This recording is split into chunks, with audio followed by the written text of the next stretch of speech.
Guess I'm doing this solo. That's all right. I'm Jordan Middlebrook, and welcome to another episode of By the Wayside. One thing that I really like doing is the episodes is when the shop is open. And the shop is currently open right now here at Wayside Comics in Newmarket, Ontario.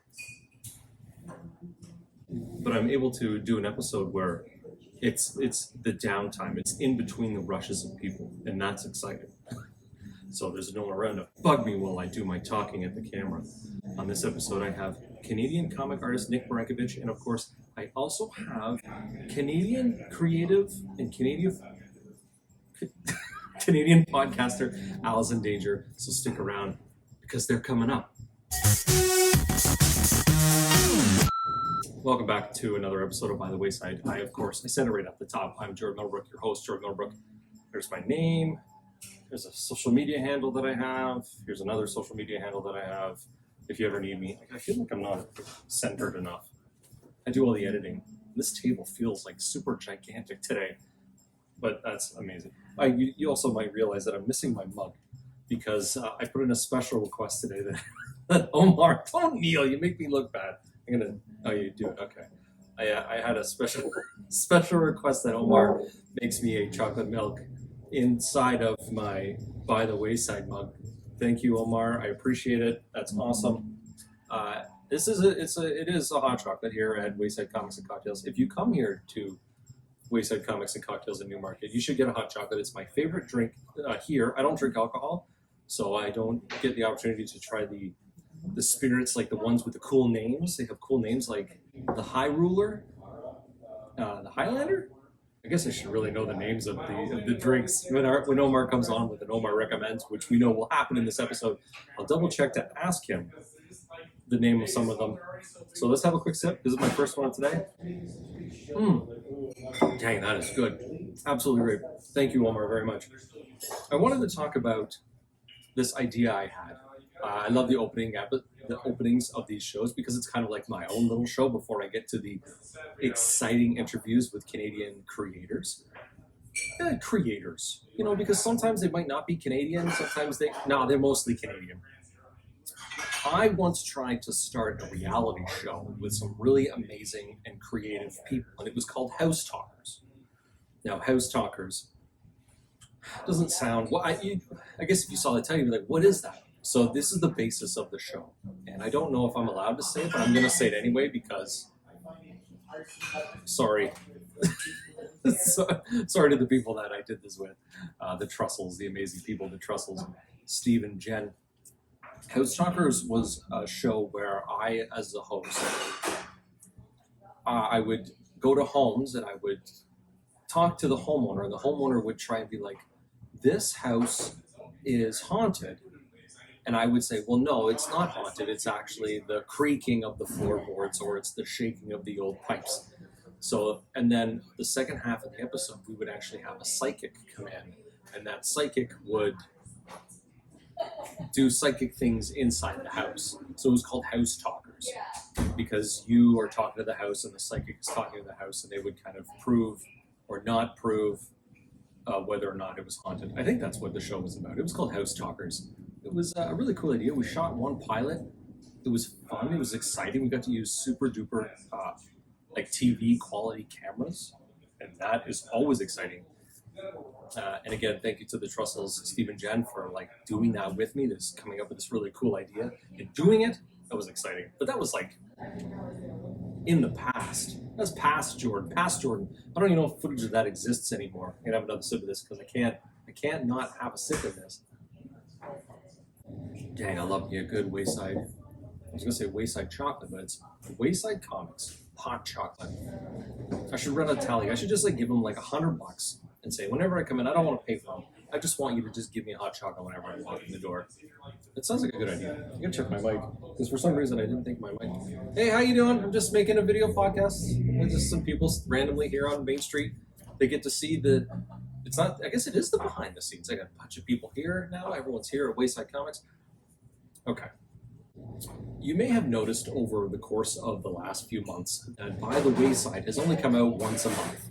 usually on the 15th of every month. There was one on June 15th. There was one on July 15th. This one you're watching right now will come out on August 15th. The reason for that is because I have a day job. If you want to follow me, oh, my alarm's going off on my phone. Sorry, I gotta shut that off. Gotta take my pills because I'm an old guy. So the reason why that's happening is because I have a day job, and if you want to follow By the Wayside on Patreon, let's get this to be like a weekly show.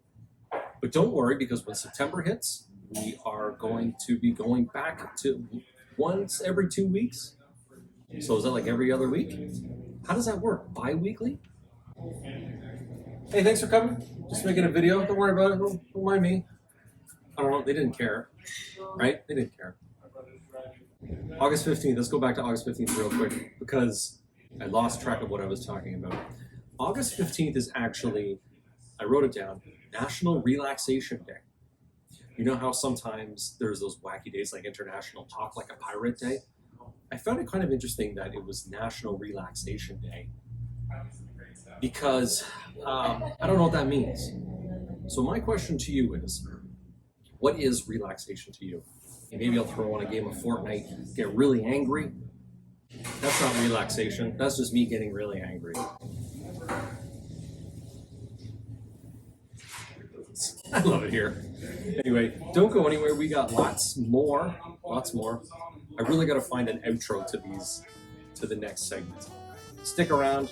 We're going to be talking with Nick Marinkovich. We're going to be talking with Allison Danger. We're going to have an Omar Recommends. Don't go anywhere. I feel like I'm just, here we go. All right, I feel a little bit better now. Welcome back to this episode of By the Wayside.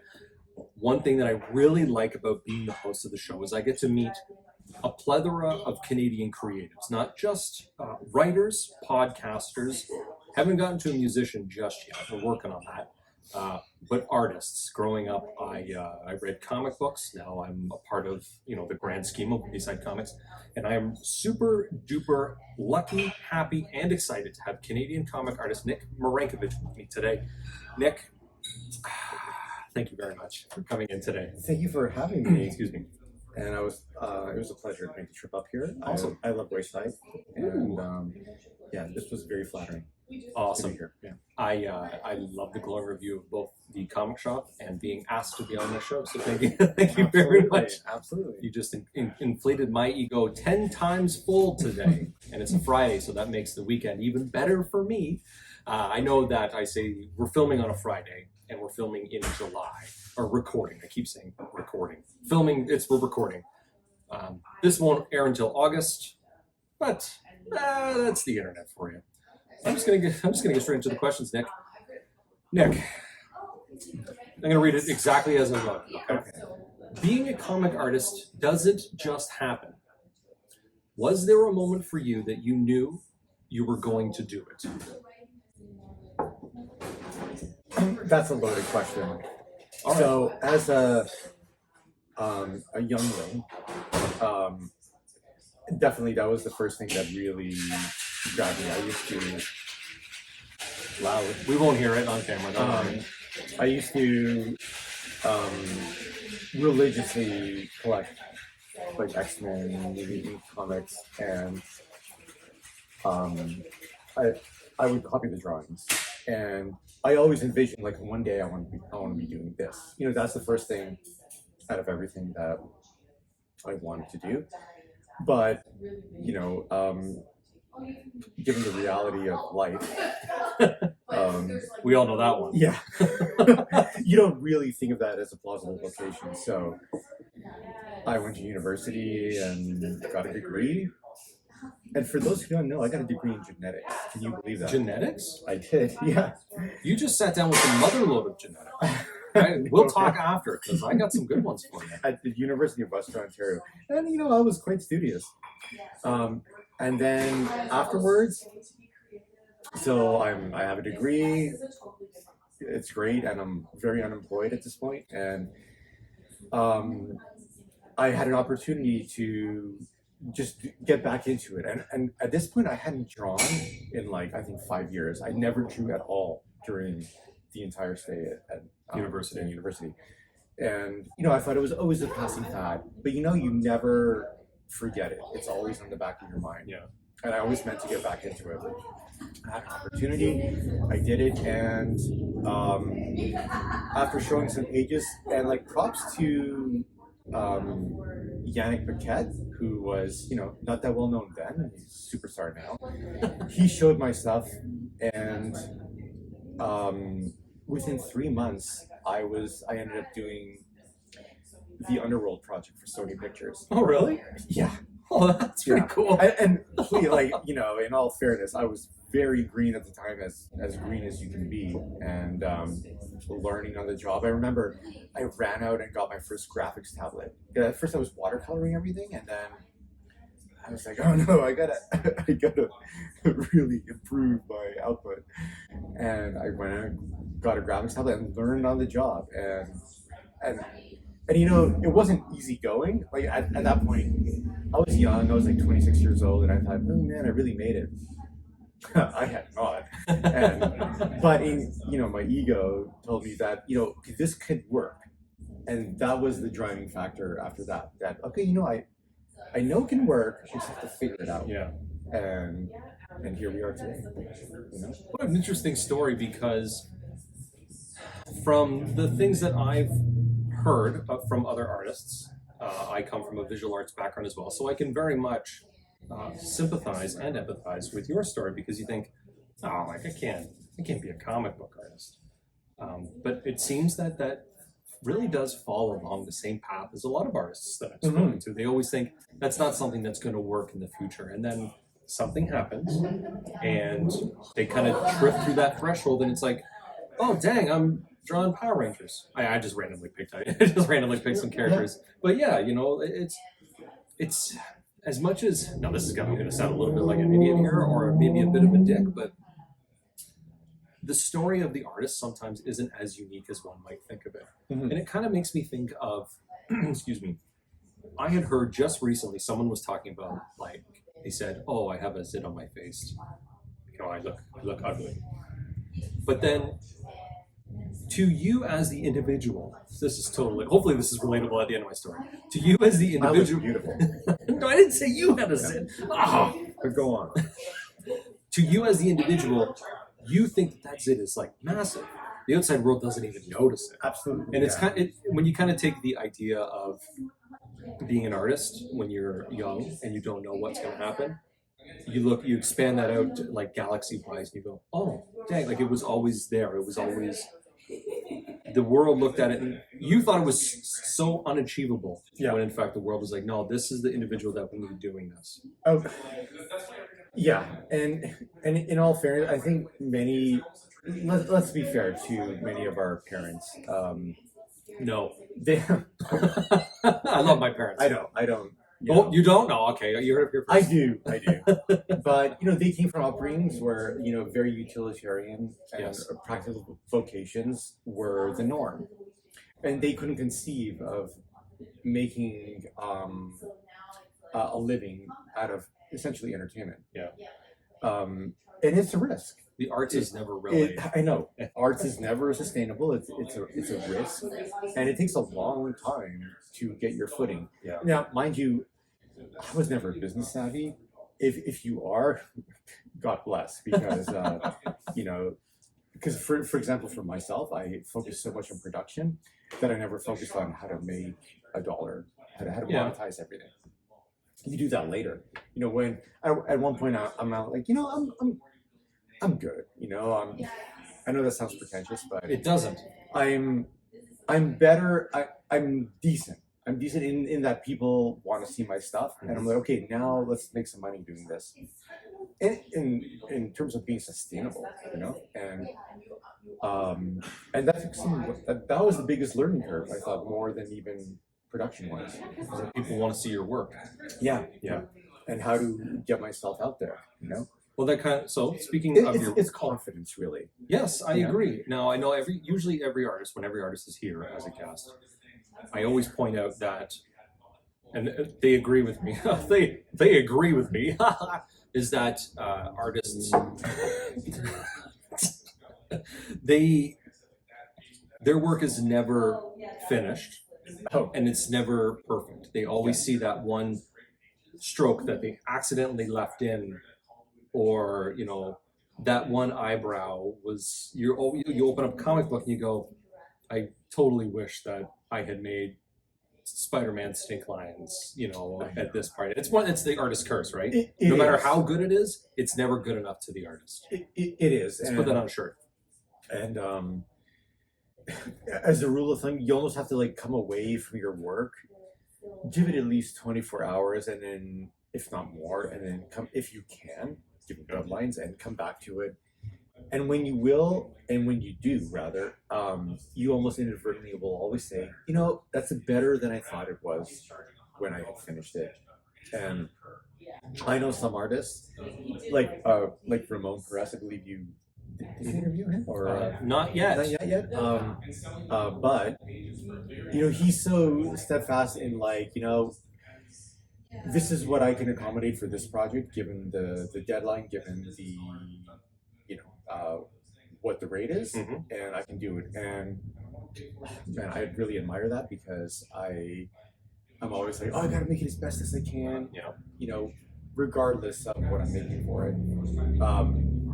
I still struggle with that. I can see that. Yeah, artists, regardless of the stipulations and the creative pressures that are put on a piece, artists still want to make good art. Mm-hmm. Creative people still want to make good stuff, like good creative stuff. Yeah. So I always feel, excuse me, my own, not my rule of thumb, but the one thing is rules breed creativity. Mm-hmm. That's how I always go by things. One of the things about this show here, speaking of creativity, is I literally do it on my phone. Mm-hmm. I don't have the money to purchase, the big rigs, the things like, high quality, super high quality mics. So my creativity is limited to my phone. It's limited to some Amazon mics. And I think that that's what makes creative people with the mind that they can look beyond. They can they can find the goals through creative problem solving. Absolutely. What's that famous quote by Leonard Bernstein when he was doing, oh my God. You're asking the wrong dude. The one that Woody Allen used in Manhattan. Big piece. It's escaping me at this moment. I'm sorry, but those of you who know. Yeah. But he was like, great genius takes creativity, la-di-da, and not enough time. That was his point of it. It's like when you have a deadline, you're forced to make decisions that can lead to genius. Yes. If it's there. I if agree. It's not, well, too bad. Sorry. Yeah. Speaking of art, yeah, your art style is very akin to Frank Frazetta, Simon Bisley, and Bill. Now I said his name wrong when we were talking with the pre-interview, and I'm gonna get you to say his last name for me. So Bill Sienkiewicz. Sienkiewicz. Yeah. That W-I-C-Z and in Polish last names is Vich. Okay, Sienkiewicz. Yeah. Bill Sienkiewicz. Your art. Okay, let's ask the question again. Your art style is very akin to Frank Frazetta, Simon Bisley, and Bill Sienkiewicz. Oh, and all three of those guys are huge influences for me. I mean, Bill Sienkiewicz, and many people will say this. It's very cliche almost at this point. He's a superstar. But I remember reading New Mutants. I was quite young at the time, and the art looked like nothing I had seen at that point. And at first you're like almost, you don't even know what to make of it. That and Elektra, and it's out there. But it's something that keeps drawing you in, and you're like, okay, I've never seen anything like this, and there's something about it that I can't stop looking at. That was Bill Sienkiewicz, and the more you look into it, you see his own influences. Guys like Bertie Fuchs, Bob Peak. Interesting. I didn't even think about that. Oh, Sergio Topi. Oh, yeah. And it's not even that he's not shy about talking about it, but these were illustrators. Bob Peak and Bertie Fuchs. They were known for editorial work, magazine work, and movie poster work. And Sienkiewicz was the one who kind of crossed it over into comic covers. Yeah. You know, and you can like his influences are very noticeable. Like he's not even trying to cover it up. Yeah. But it's not like he's not even pretending. It's just that he was the first one who kind of did it. Yeah. He's original. He was original. He was original back then, and he still continues. Somehow, he still continues to be an original today. I know. It's and you gotta hate him for it, but you still got it. You know. Well, that's the beauty thing too. Is when comic books were just 10 cents at the dollar store, or I guess the grocery store, and kids were buying them, and the evolution from bold dynamic poses like Jack Kirby all the way up to the pinpoint accuracy of like Jim Lee or even Travis Charest. Like if you showed someone a Travis Charest piece now, they'd be like, what is this? Is this like photorealism? I guess you could look at Alex Ross in that case. So when you look at Bill Sienkiewicz, Bill Sienkiewicz, you look at his art and you go like, how is this a comic book? Like it's such an interesting. It's not traditional in the terms of how it's not the paneling. It's just like the characters, the background, the foreground. It's bonkers. His work is bonkers. And I don't know how someone looks at a page. We've gone completely off Nick Marinkovich. I know. But it's not that interesting. You look at it and you go like, what is the thought process on this? And you say not the paneling, but the paneling is a factor. And interesting point. When Sienkiewicz was doing the Jimi Hendrix biopic called Voodoo Child, which is anyone who's a comic fan, you gotta check this out. Apparently, from what I understand, Will Eisner actually laid out the late Will Eisner laid out many of these of the panel structure. Interesting. So you can see like even Bill, was highly influenced by Eisner, who kind of set the standard of the panel structure. And I before I even knew that, I kept looking back to that book, not in terms of just the production, the quality of the artwork, which was gorgeous, but exactly the storytelling. In the way he laid out the rhythm of the panels. If you want to make quality comic books, the rhythm, I can't even stress that enough. That's really important because it's all about the storytelling timing. Yeah, and that's the beauty of comic artists, because when comic artists work in tandem with a really great writer, taking words and making them pictures is a fascinating collaboration between two creative minds. It is. I got to give props to, we're going to talk about him later, but, what I'm working on now, Dead Romans, I'm working with Fred Kennedy, and I couldn't be paired up with a better writer, in that we have such a good relationship, and he understands like what I need out of my position and he'll even say it himself. He's like, it's my interpretation of his words. He does not micromanage me at all. In fact, if anything, I really lay on a lot of shit to him. Well then, so going from there, what's next for you in 2024? Oh, well, other than that, what you just said. Dead Romans 2 is my name, myself and Fred Kennedy. That's our big thing. So it's in production right now. Awesome. For those of you who don't know, Dead Romans, the first series arc just finished. Earlier this year, rather. Wasn't it late last year? Now it's one of those weird things. It ended very recently. I think I ended up drawing it last year, it came out in March 2024. Yeah. Okay.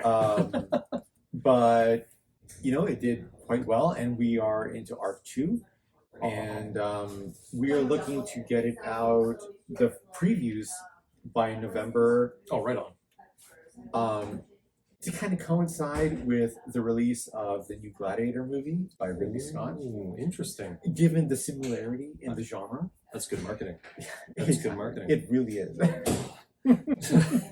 So, where can we find you online?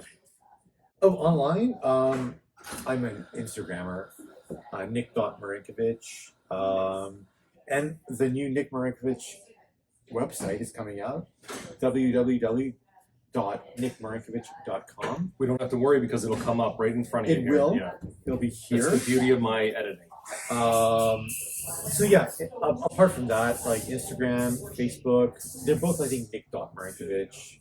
So just find. There's not many other Nick Marinkoviches, I don't believe. Just go to a search bar. Yeah. Type in your name. If it shows up, it's usually you. Yeah. It's usually you. Unless it says And like artist. Nick And artist. Marinkovich Yeah. 1. Don't go to that And person. Dead Romans, too. Okay, Yeah. there you go. There you go.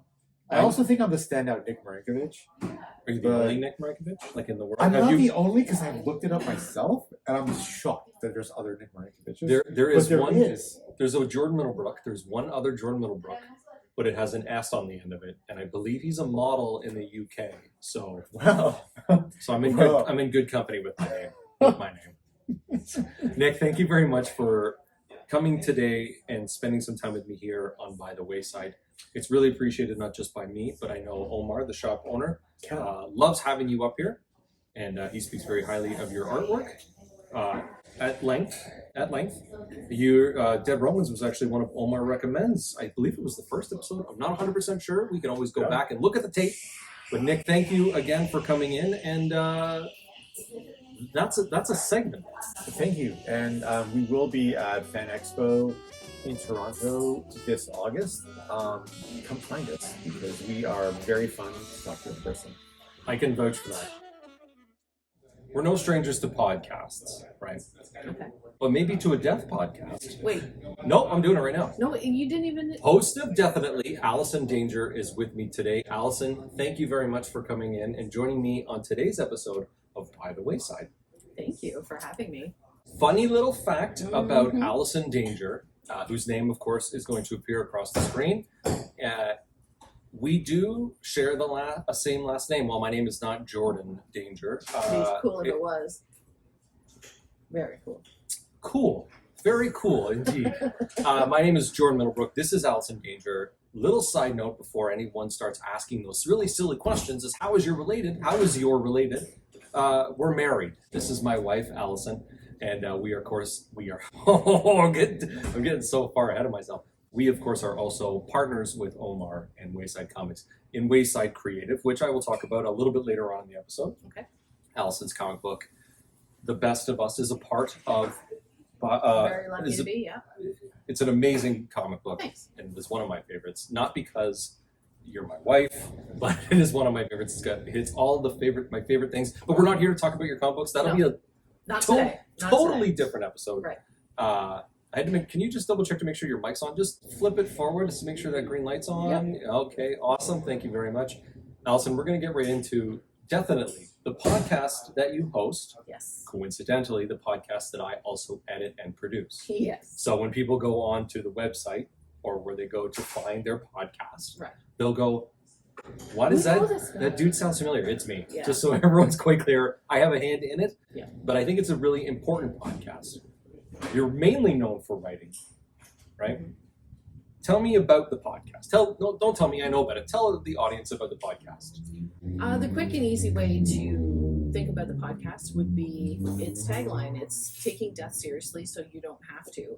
It talks about some of the academic parts of death and learning about death and death studies. And it dissects. I know that's a hard word. It's also really it dissects death. I know it can be the topic from history, science, medicine, all different angles. It's breaking down the taboos of death, right? For sure. So it's kind of like, I said taboos, but it's the stereotypes of death. Right. A lot of people are afraid of death. That's very astute because it's a question I'm gonna ask you, and I don't want to wreck it right now. But yes, people are scared of death, and let me just ask right now, why are people scared of death?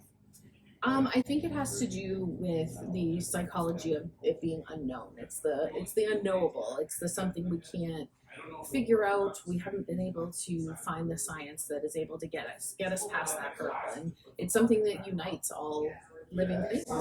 So we don't really understand the biological or psychological construct of living without death or death without being alive. So I think that's a really, that's where the fear comes from, is fear of the unknown. Yeah, I guess because it's like 1 second you're awake, looking around, the next you're like, I mean, if nothing. you die tragically, really suddenly, sure. The fear of the unknown. Right. It always comes down to there are tons of reasons as to what happens after death. Where do we go?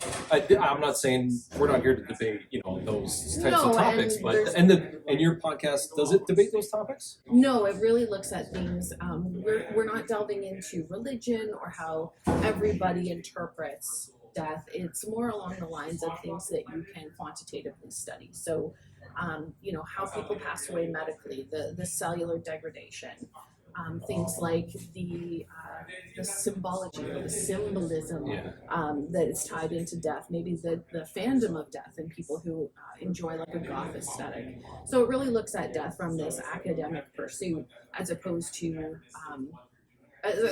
debating what it is or how it happens or what you specifically think, because if there's 8 billion people in the world, there's probably 8 billion different belief sets around death. So I guess it's taking away the taboo nature of death and talking about it, because you and I, while we do live in the same home, we have a very frank and open conversation about death. I hope so. You host the death podcast, and I'm like, it's so scary. I don't want to think about death. Even though I've been there for every single podcast, right? And I ask the appropriate questions because the podcasts that you're doing, you're the host of the podcast. Right. I'm literally just what was the word I used? You're my audience proxy. Thank you, audience proxy. That's what I am. Is because I ask the questions that I don't really know the answers to. You'll say something like, can you give me an example of something that's maybe happened recently or will happen in a future episode where I might have said to you, what do you what does that mean, Allison? Right. So the interesting thing is with you being the person, even though you've been with me, I've been in the death industry for almost 2 decades, and you've been with me each step of the way, you certainly aren't involved in it. So you still very much have this removed perspective that's much more in line with the general public. Yeah. So being able to share those, more intimate details of what I do on a day-to-day and how it affects me, it exists, but again, you still have that removal than actually experiencing it. So I said all that to say this. Here's what did you ask? I had asked, do you recall a question that I had asked you? Yeah. Okay, so we were having a conversation about the linguistics of death, or the lexicon of death. So the vocabulary that surrounds it, which is the latest episode that's been uploaded. Oh, yeah. But we talk about how we sometimes can code switch how we speak. And not using code switching in the racial tone that it's normally applied to, but the idea that people change the way that they speak, their speech, their vocabulary around a topic that is uncomfortable. Like so, right, and you were talking about your mom, and again, we have a very open, playful, frank relationship, but when we were even speaking in the privacy of our own home, you used language surrounding death that was a little more understated because you were talking about your mom acknowledging somebody's passing. So when you did that, and we kind of both stopped and were like, oh, you don't normally say that word. Why did you use it this time? But it was because it was in relation to your mom experiencing the loss that... There's Chris. Chris is walking by across the road. Oh, he might be coming in here. He's coming to visit. Might get a sneak peek of Chris. Sorry, That's okay. That's the beauty of the show. Sometimes you see someone you walk by. Squirrel. Sometimes... That's another thing. But sometimes you get people, they stand right here at the window. You got to witness a little bit of being a guest here, is sometimes people will stand at the window and watch you. They'll be just like, what are these 2 idiots doing here? Well, I guess the one idiot that's always here. And I always have an amazing guest come in. It's just the one idiot that's always here. I wanted to just circle back real quick to what you would say. Enough about the show. The word that we had talked about, because in our private life, well, I guess not just necessarily in our private lives, but I say death, I say died, I say dead. But when I was using in that instance, no one was, like my mother wasn't around, I used the word pass away. Right. I mean, that's not something I would generally use, but because my mother is a woman that I love and I care, and I wanted to be respectful. You wanted to soften Yeah. the blow because it was an important loss in her life. And fun fact, check out the latest episode because we talk about the etymology and where those terms actually came from. So, Well, on that note, plug. check her out. Easy internet. Don't check her out. I'll deal with them. Oh, damn. Strong ass woman right here. Speaking of Strong ass women, have you seen the Wonder Woman movie? Where can we find you online, Allison? are you trying not to think of Gal Gadot I'm generally trying not to think of Gal Gadot. at most moments in time? Yeah. You know, she's got that accent. Oh yeah. Mm-hmm. So where can we find Gal Gadot online? Where can we, Allison, where can we find you online? GalGadotFans.com. You can find me online on Instagram at DefinitelyPod. You can find me on Instagram as just me and some of the comic related stuff we talked about at Allison Dangerous on Instagram as well. You can check X or Twitter, but I'm not very active on there. And you can check out my website, AllisonDanger.com. Awesome. Thank you, Allison. Thank you. I would want to say Finger guns. thank you for taking the time to come to Wayside Comics. You didn't have a choice. I asked you to be a guest on my show. We traveled together into Newmarket. Our daughter's away for the weekend. Yes. Speaking of Wonder Woman. Anyway, Allison, thank you again for coming in today. And Thanks for having me. you had mentioned before we left the house that you dressed appropriately and you look like dollar. Jokes ruined. Dr. Ellie Sattler from Jurassic Park. Thank you, Allison, and stick around because we have another guest. Do we have another guest? I don't know. Something's happening after this. Don't go anywhere. Don't go anywhere. No, you got to get up and walk away. No, stay here. That's it.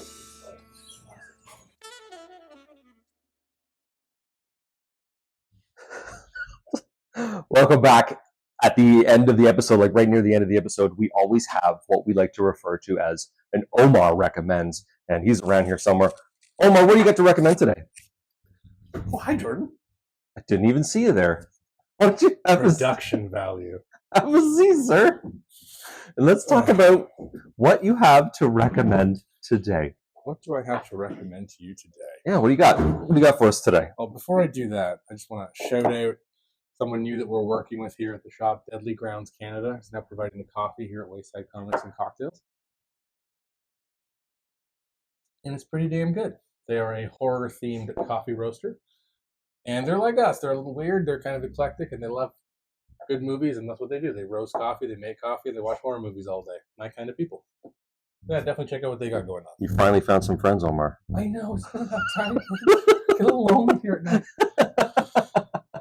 But yes, Jordan gets all these fancy mugs. I got my fancy mug. There we go. He did it. All right. So today, what I want to recommend is kind of on theme for what we've been doing in the shop a little bit these days. But do you like Mike Mignola? Do you like Hellboy, perhaps? Well, let's talk about a Mignola series that I don't think gets enough love, because this is one of my favorites. We're going to talk about Baltimore. So the beautiful thing about Baltimore is that it is a completed series. It's done in 2 omnibuses, or omnibi. We're going to be proper with the plural. Is that a real word, though? Yes. Okay. Omnibi? Like octopi. That doesn't mean it's a real word, because multiple Elvises would be Elvi. All words are no. It doesn't work that way. Why doesn't it work that way? Because that's not okay. So English is a funny language because all words are made up until people start using them, and then it becomes a thing. It's why kids are saying skibbity, and it means everything. And I don't understand it, but I try to stay up to date with words like this, and it confuses the hell out of me. My daughter sits there, plays Roblox, and she says she does that. I'll walk around her, and she's just like, skibbity this, sigma that. I don't even know what sigma means. I feel like that's a swear word in some way, and I'm literally like canceling myself by saying it here on By the Wayside. Yeah, it's funny because me and my wife looked it up. Skibbity both means something really awesome or cool or something terrible and bad. So it's like on the tone, apparently, in which you deliver the word skibbity, which is really funny because we're talking about beautiful gothic horror with Interesting. Gen Z verbiage. But yes, I'm off to a tangent here. Let's talk about Baltimore. Wow. A phenomenal series. So Baltimore actually started as an illustrated novel by Christopher Golden and Mike Mignola, and I guess it was successful enough that they turned it into a graphic novel series. Now, I love Hellboy. Hellboy is one of my favorite characters, one of my favorite series out there, but there's something about Baltimore, especially in the first volume, when Ben Stenbeck is doing his art on this series in particular, because that's what really grabs me the most. That just really sells this world so beautifully. So the basic concept of Baltimore takes place during World War One, and obviously World War One is the first mechanized war. There's all these machines of war. Lord Henry Baltimore is leading the charge, or a failed charge, during the war, and his whole platoon gets shot down, and they end up in a trench dying. And what happens is he wakes up amidst this pile of bodies and sees these giant bat-like monstrosities just like eating the bodies of the dead.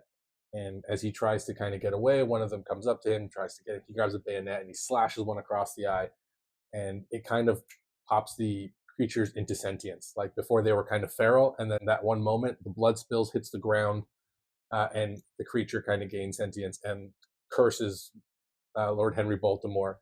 And when the blood hits the soil, it kind of lays a plague down across Europe and the world, is the implication. You were telling me about this like 2 weeks ago. Yeah, it's a phenomenal series. Oh my god, It's so good. It sounds better again when you tell it. Yeah. So the cool thing is, I love the concept. I love this kind of Victorian Gothic adventure set in this plague-ridden Europe, where like the sound of the machines from this first mechanized war woke up creatures that were sleeping under the earth, and has brought about all these things. And then you're dealing with inquisitors. You're dealing with Henry Baltimore, who's like a very single-minded, objective person who's trying to find this one vampire, essentially, who's cursed him and like kind of ruined his life. And Baltimore's just a badass. He's just like loaded. He's kind of like the Punisher. He's loaded with weapons. He lost his leg in the war, so he has a peg leg, and he like hammers in nails for every creature he destroys. There's a peg leg in this? Oh yeah, no, with full of nails. So it's just heavy. So he's like lumbering around with this like peg leg that probably weighs like 1,000 pounds. That sounds amazing. And he meets these people along the way. But yeah, it's really cool. They bring in actual characters from history, like Madame Blavatsky. They do a lot of things with like famous plays like Mask of the Red Death. The way they incorporate real history into this alt history, and it's all around the red. It's all the big bad guy is like the Red King, who's like kind of this big mystery that goes throughout the main story arc, while you have this more personal battle between Baltimore and the vampire who has cursed him. And like I said, it's just this awesome Victorian action horror series that really just presents things. And Hellboy's really, I love the way Hellboy presents its gothic horror and like spins kind of ideas and creates its own world for everything. Because this takes place supposedly in like the real world, and how we've seen everything and how we see history, just kind of seeing where the alt history goes and seeing like how the war damaged everything. And I just love that Victorian era where you're still like shooting, powdered guns and still have swords and axes and spears, and he walks around with a giant harpoon. Like it's pretty freaking cool. Sounds awesome. And the vampires are really awesome, and the way they die is even really cool. It's all just so visual and so cinematic. And even the minor characters are really great. Like they all really jump out at you, and like they linger with you. And like that's the thing about this series that has stuck with me. I've read this a couple times from when I read the novel, which the novel actually gets done as a graphic novel, as a small run in the book itself. Oh, cool. At least the end of the novel, not like the beginning. But yeah, it's just very well done. It's always left an impression on me. Like especially, like I said, this coalescence of Christopher Golden and Mike Mignola's words with Ben Stenbeck's art, especially in the first volume. I think it kind of like, it's not, the art's still great, but it just like, I love Ben Stenbeck. He's one of my favorite artists. But yeah, it's just a really cool series. It's called Tales of Outerverse is kind of the world that they have for this particular series. So they do kind of continue it, but the Baltimore story is all self-contained, because then they have Lady Baltimore, which is his daughter, at one point hunting monsters in a Victorian plague-ridden Europe. But so you're gonna go off this tangent. You're gonna start talking about Baltimore too. You're gonna start. There's only 2 books, right? And that's Two, it. We're two, talking two, about the one. Okay, so Baltimore. But I mean, the Check cover, out Baltimore. Baltimore's badass. It does. It sounds super awesome. It's amazing. Honestly, I'm gonna add a Baltimore tattoo to my arm at some point. Why don't you just cut your leg off and put a peg leg on? And every time you serve a specific type of cocktail here at Wayside Comics and Cocktails, you hammer a nail into it. No, that's too much. I have an axe if you want to, so we can do it right now on screen. So tune It in. might get demonetized. We don't monetize this shit. Violence. Did I get banned by the algorithm? But no. We're going to go to jail. No That's one what is I'd cutting be, my leg off. I'd be more concerned about going to jail. I know that right before we started this segment, you had talked about something else. So there was Baltimore. Let's move Baltimore over to me. Well, we want everyone to see. No, you know, screw that. Let's put Baltimore aside. No, Baltimore deserves to be seen. Okay, Baltimore right there. This book needs more eyes. That's why. Okay, Baltimore's here. All right, the other thing we wanted to do was a giveaway. So, we're going to keep it super simple. First 3 people, I think, who comment On this episode on YouTube. on this episode, we have an copy of Destro #1, a really cool new series in the Energon universe, focusing on Destro from G.I. Joe. And you will also get a Wayside sticker. Awesome. Yeah. So, a cool new series to check out, and a sticker in support of the show and the shop. And our first giveaway. Our first giveaway. So make sure that you want the first 3 comments. We'll make sure that those people get their comic and their sticker, and then we'll go from there. Omar, thank you again for coming in and recommending Baltimore. I love that you did it here on the show. And I love that, you always recommend something when I come in. So I was at the bar drinking my hot chocolate, of course, and you recommended Baltimore. Now that you've reminded me again of this, I'm very excited. Oh, this needs to become like an HBO series or something. This is It really lends itself to that. And if you love that kind of grand scope, cinematic storytelling, but really personal stories, it very much almost is kind of like Game of Thronesy in a way. Awesome. But I'm going to say, if you ever saw Strike Back, if you ever saw Strike Back meets Game of Thrones, that's kind of what it would be. Oh, interesting. Yeah. Omar, thanks again for taking the time and making the journey to the show. It's not like I had to open the shop. You had to open up for me. Thanks again, Omar, and don't go anywhere because, this is the last segment of the show, but we're going to do my closing, and see you in a second. Bye, everyone. You're beautiful, folks. It's nice. He's a nice guy. I try. Everyone deserves to be told they're beautiful. He's a nice guy. Yeah. You're all lovely humans watching this. Don't let anybody tell you otherwise.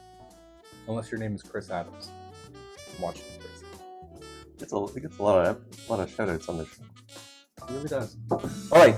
Peace. And that's a show. That's another amazing episode of By the Wayside. I can't thank the guests enough for, we had talked about Allison being my wife, so she kind of came in the car with me to here. So it is what it is. Thanks to Nick. Thanks to Allison for taking the time coming in. What else do I have to tell you about? Thank the guests. Don't forget to check out the Patreon. I know I had mentioned it earlier in the episode, but if you want this to be like a weekly show, or if you just want to participate in the community, check out the Patreon.